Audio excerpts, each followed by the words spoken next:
Il arrive des fois que je me retrouve devant des situations difficiles.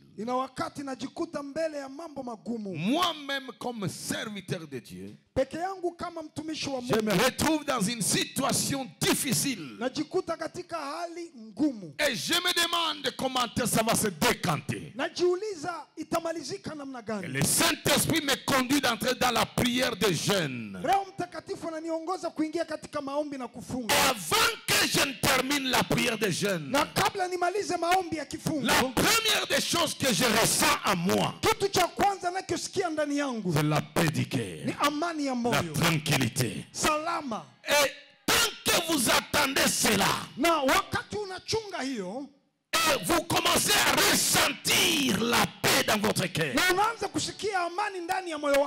paix que vous ne sentez pas avant, et la peur commence à disparaître. Et quand vous sentez que la peur commence à disparaître, cela veut dire que la solution commence à venir. Le plus grand instrument que le diable utilise pour nous neutraliser et nous rendre faibles,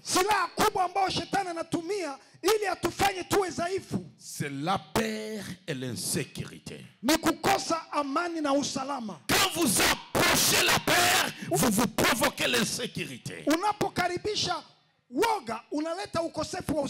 l'insécurité entre directement, vous sentez que vous n'êtes pas confortable là où vous êtes. Et les maladies commencent.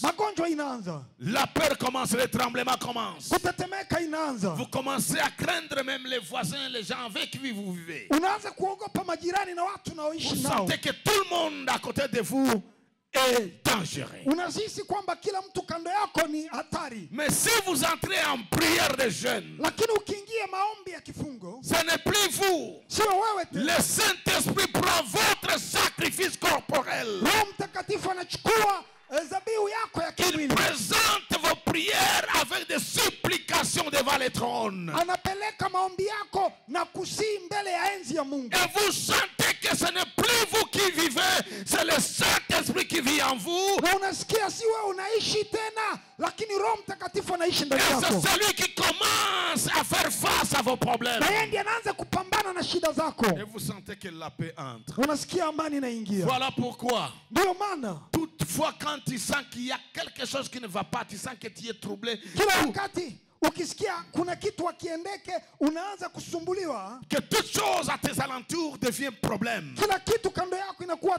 Les enfants problème, les voisins problème, la femme problème, le mari problème. Abandonne tout, entre dans la prière de Dieu. J'ai vu la prière transformer les hommes et les femmes ordinaires, devenir des hommes et des femmes extraordinaires.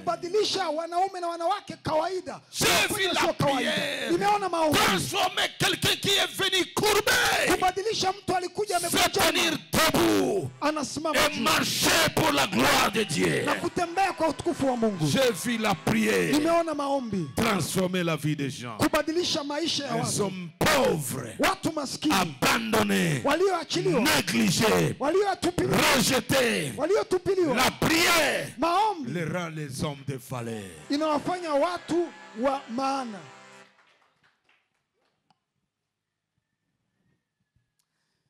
I wish people could understand what I'm talking about as I wish.